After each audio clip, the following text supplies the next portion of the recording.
Hello, everyone. Dr. Chris Martinson here with you for another special update, a special report. This is following on the heels of my State of the Union, which talked about a lot of troubling developments that seem to be very anti-constitutional. I know that puts me on some watch lists because caring about your country, caring about the rule of law, caring about both the appearance and the reality of impartial and fair justice, caring about the source of all our prosperity in this country seems to, well, that makes some people mad. And none more so when it comes to the issue of censorship. This is where the country is now supremely divided.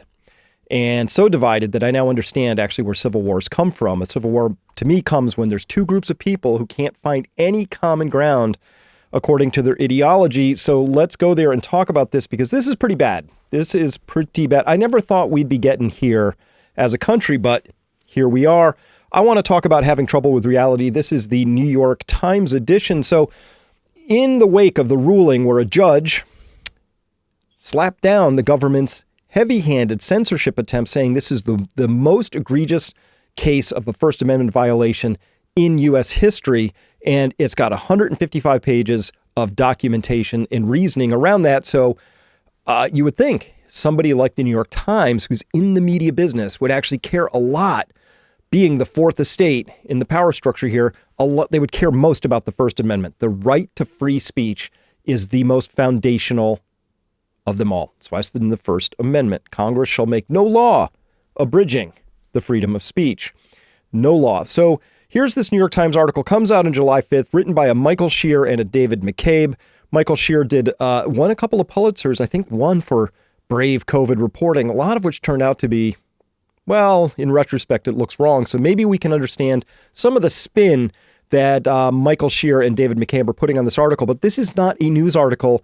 This is propaganda. So that's why I put this short take. We're going to be discussing propaganda and censorship today. I want to show you how I decode and read these things, because I used to just read these articles and go, oh, this is some representation of the truth. But once you can spot the tricks, the phrasing, the words they use, what they leave out, the sins of omission, and even the sins of commission, where they frankly just get stuff wrong and don't care, or even just flat out lie. All of these are the tricks of the trade when you are trying to create propaganda, which is using emotionally laden words to affect a certain outcome in how somebody is thinking about something. All right. So headline here, quote, ruling puts social media at crossroads of disinformation and free speech. As if there's a crossroads, free speech and disinformation. There's a place they intersect. No, New York Times, there's no such thing as disinformation. There's information that's wrong, and the correct solution for getting rid of misinformation, disinformation, malinformation, all these stupid words is better information. You should be in the better information business, not in the business of attempting to paint this as if there's some mystical crossroads that just randomly developed in the last year or two because emergency, COVID, right? Very bad start here in the headline itself. The case, they say here, which could alter how the government battles disinformation,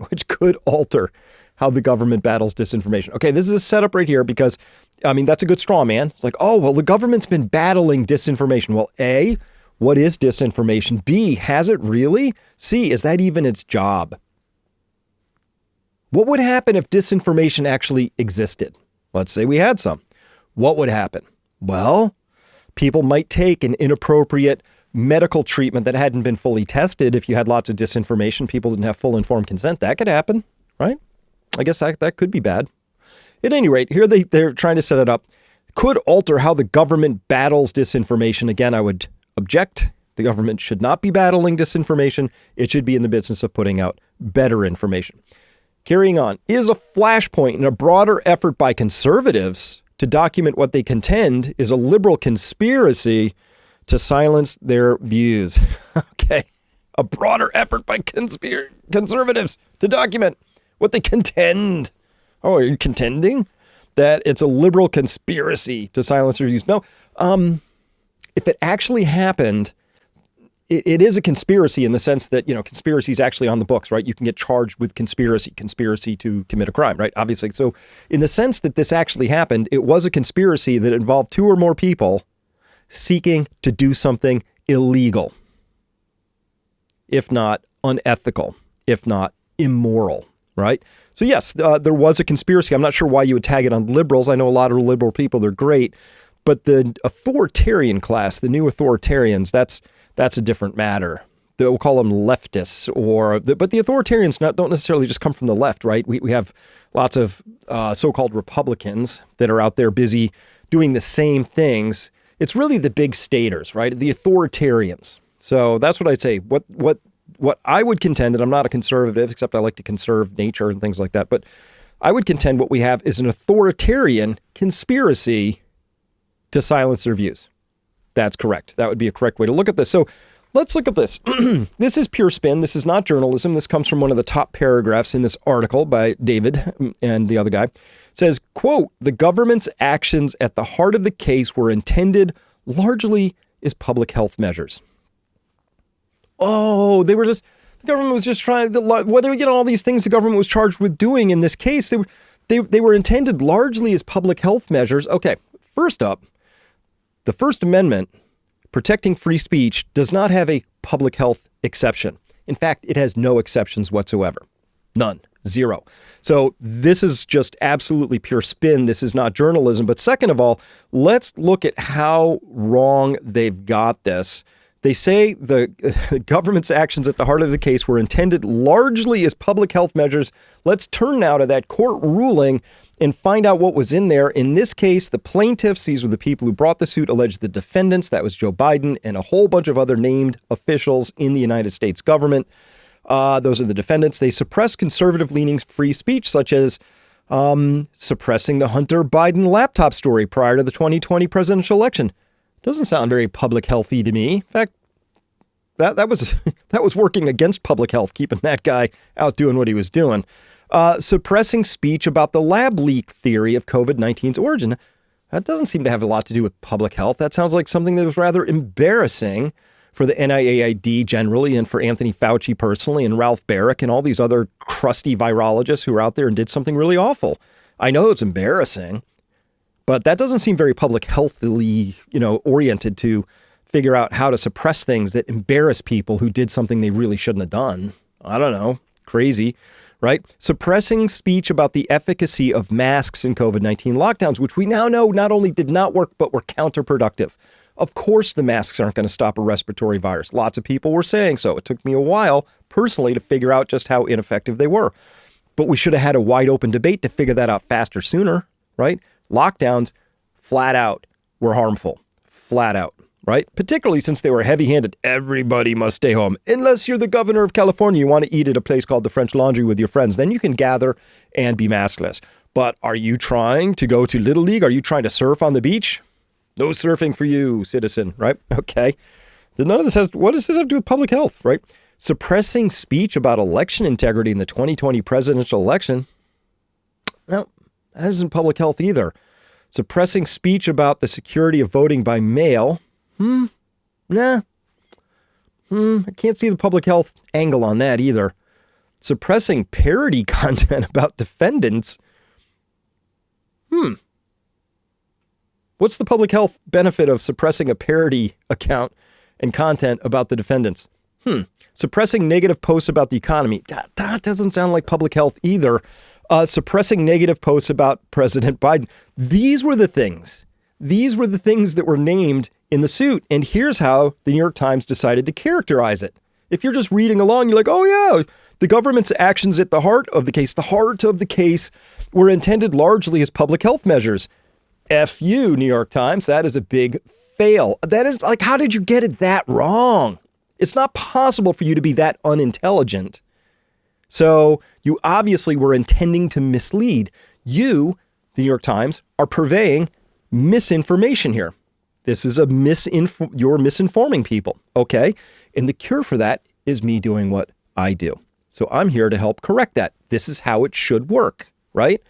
It's not supposed to be that I call up somebody because I'm really well placed and I know somebody who can, make sure that your newspaper gets taken offline, through some sort of government action, right?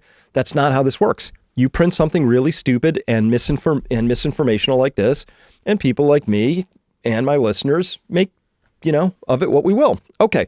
But at any rate, No, these were not largely public health measures. That's not what this was. Okay. All right. So let's carry on with this little story.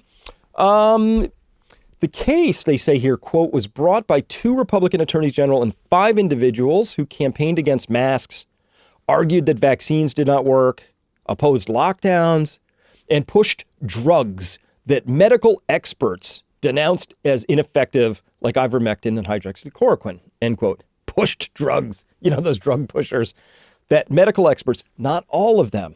And in fact, it turns out they were, like, in other words, they were completely right. Now, the problem for the Pulitzer Prize winning author of this particular piece of propaganda is that he was on the wrong side of every one of these stories. And I know that's going to be intellectually difficult. I understand, David. This is going to be hard, right?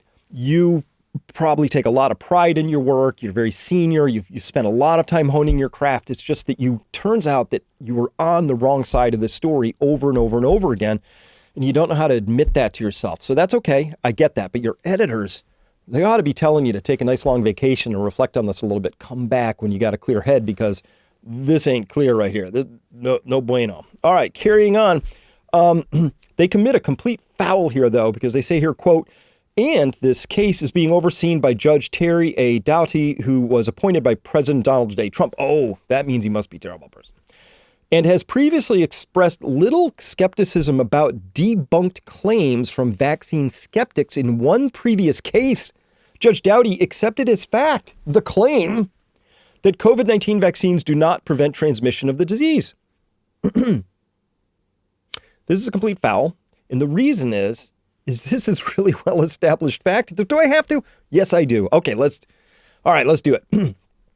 First up, that statement, they said that was true only as recently as April of 2021.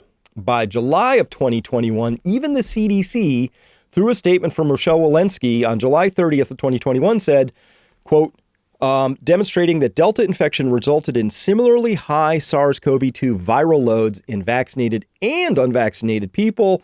High viral loads suggested increased risk of transmission and raised concern that, unlike with other variants, vaccinated people infected with Delta can transmit the virus. So this was already not true by July 30 of 2021. And then shortly after this, just in November of that year, the Omicron variants came along. And of course, the vaccines did even less to stop transmission than they did against Delta.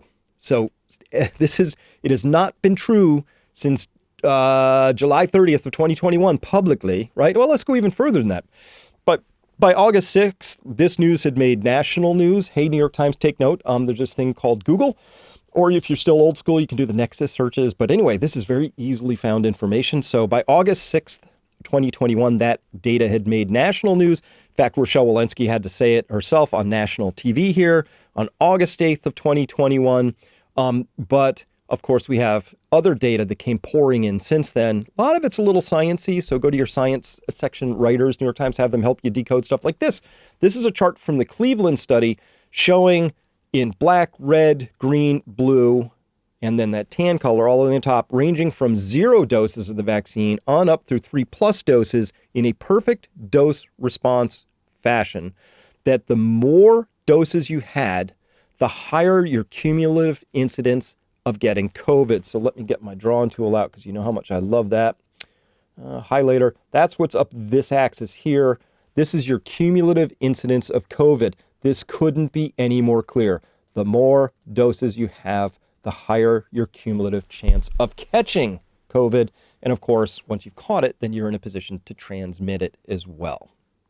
This is very easily determined, very easily discovered, which means that this thing they said here, he expressed little skepticism about debunked claims that vaccines do not prevent transmission. This is called reality. And this is the part that's really starting to bother me in this story, is that there are people out there who are otherwise intelligent seeming who suddenly have lost their grip on reality. They are so entrenched in their ideological point of view that they can't look at emerging data. And by the way, this data emerged 2 years ago. 2 years we've known about this. Isn't like it came up last week, spot 'em a mulligan. They didn't notice it came out. They're going to be chagrined, write a retraction. None of that. No, they're carrying on with an obvious fiction. So when you have somebody who fundamentally cannot comport their mental framework with the reality of their circumstance, we sometimes call that mental illness, because that's what it is when you're completely delusional, right? You believe you are, the king of England, but you're not. And you go around acting as if that reality is true for you. And everybody else is like, no, dude, that's not reality. We all kind of go, oh, dude over there needs some help. It's completely delusional at this point to say that these are debunked claims, and has been for 2 years now. So there's that. Let me just take a quick detour here and tell you about our incredible community at Peak Prosperity. I would love to have you as a member over there. We are the #1 online resilience community. This kind of conversation we're having right now is the kind of conversation we have back at Peak Prosperity all the time. We have a 30-day money-back guarantee, so try us out. Doesn't work out, no harm, no foul. We will instantly refund your money. But we'd love to have you over there because I'll be your information scout. This is what I do. I'm constantly, every day, figuring out what's going on and presenting what I see back to my subscribers in, formats a lot like this, or in written format as well.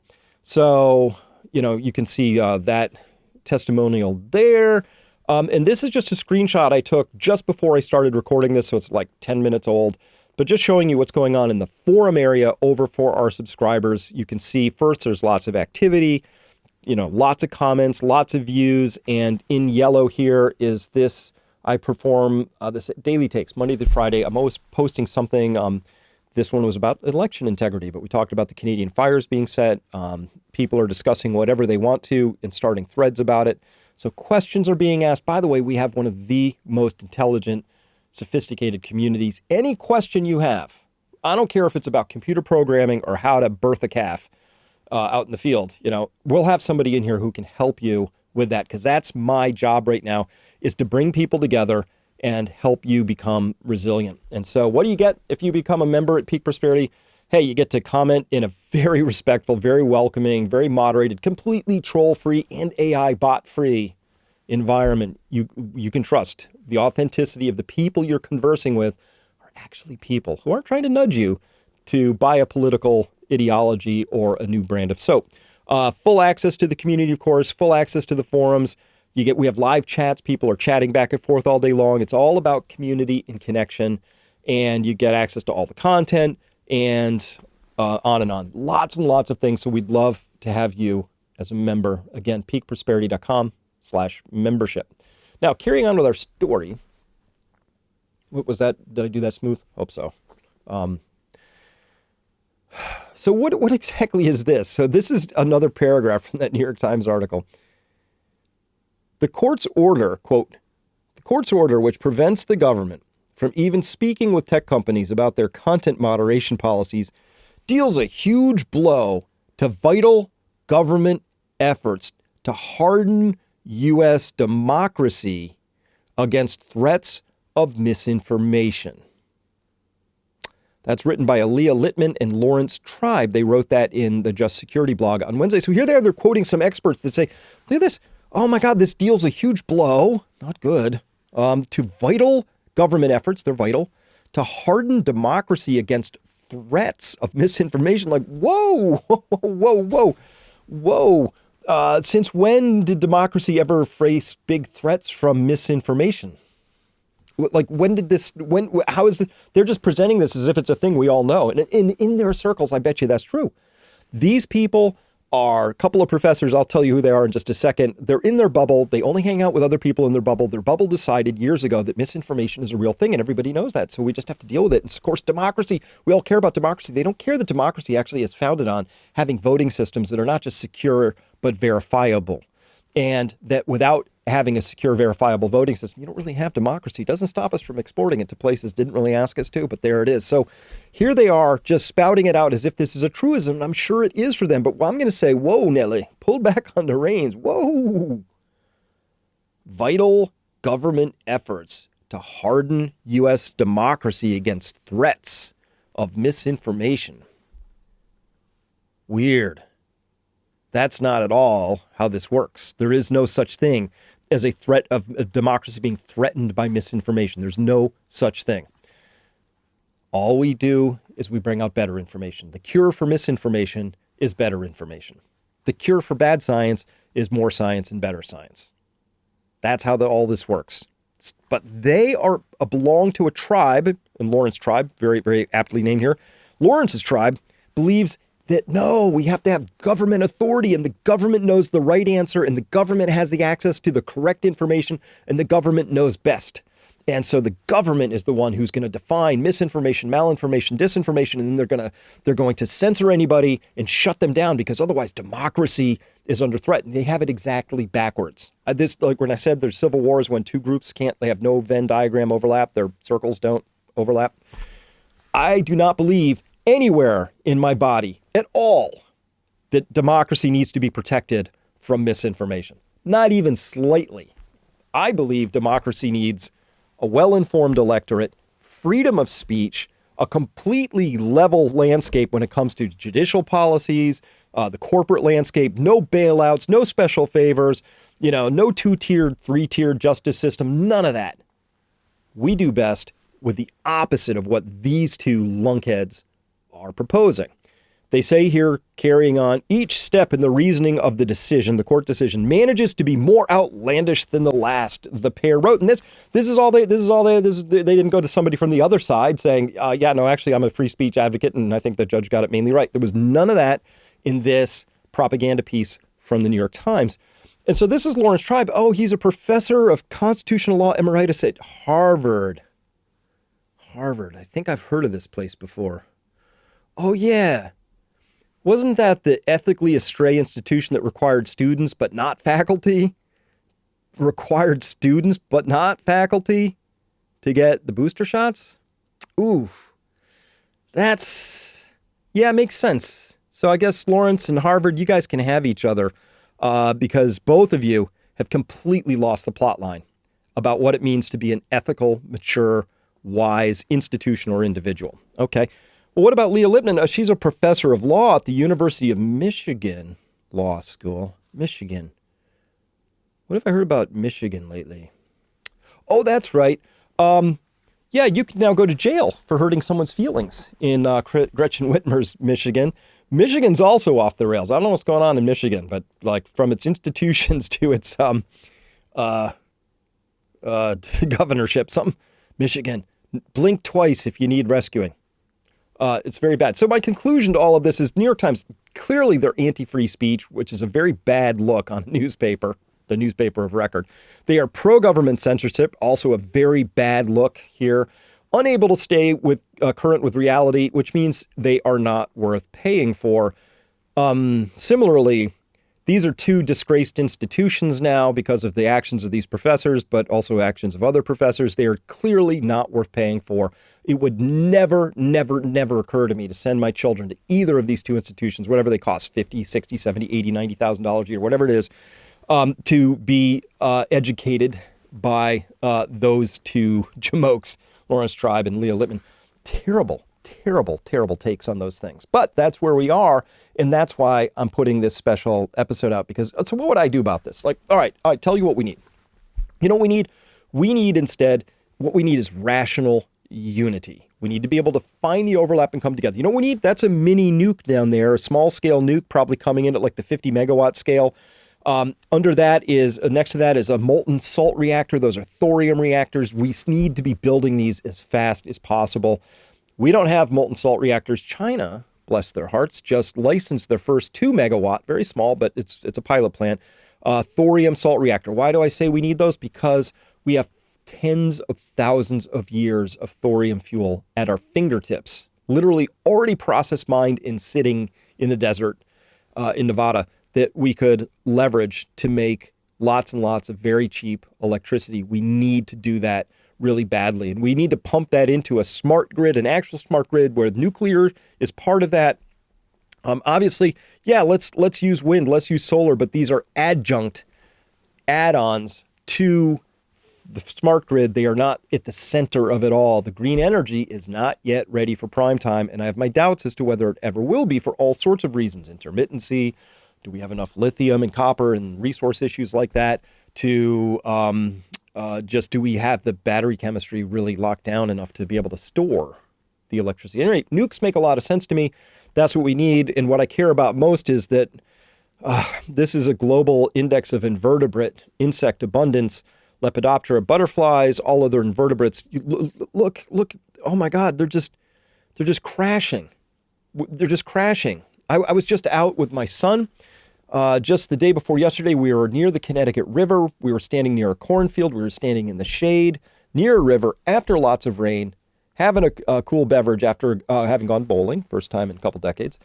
And I was terrified because there was a huge row of asters, a fallish flower standing out there. No, I couldn't see a single bug. Not a single thing was flying. We were standing in the shade after rain. No mosquitoes. There were no insects. That's kind of scary. One does not simply wipe out a 480 million year old food web without consequences, right? I mean, look at that. Like, insects have been around a long time and they're crashing. We should be doing something about that. But you know what? We can't do anything about that insofar as we can't share common reality, like do COVID vaccines prevent transmission? No, of course they don't. We've known that for 2 years. How do we not know? If we can't share that, how are we going to solve something much more complicated, like peak oil, like rededicating a huge portion of our budget away from wasteful military activities and toward building out our energy future, the one that we deserve and need? How are we ever going to get to the harder things that we need to get to when we can't even agree in principle about the importance of free speech, the importance of both the appearance and the reality of the rule of law? How are we going to get to these harder conclusions and discussions? Well, the answer is we won't. We won't. Not so long as we're still tripping over simple reality and not able to find some sort of common ground around even the easiest of pieces of data. If we can't do that, we're not going to do the harder things. If we don't do the harder things, that's why you need to plant a garden, become resilient, get your community gathered together, figure out how you're going to get through these turbulent times, because I'm growing increasingly convinced that the only outcome to this is a lot of disruption, some of it possibly quite bad. Simply because, hey, if you can't even agree over transmission of COVID post-vaccination, the rest is going to be way too hard, and it won't happen. So that's why we have our membership Peak Prosperity 2. It's I don't know what you should do. I know what I'm doing. I don't know who you are. I don't know where you live. I don't know what you can do, what you can't do, what your resources are, any of that. However, you will find somebody who can share your experience with you. Maybe you've got something to share with them. That's what we do. Have the right context. Talk it over with people we can trust, real humans, not AI bots, and then take action. Those are the three things that we need to do in order to have an abundant, thriving, resilient future. With that, thank you very much for listening. We should all take this very seriously, and it's time. Remember, it didn't have to be this way. Bye-bye.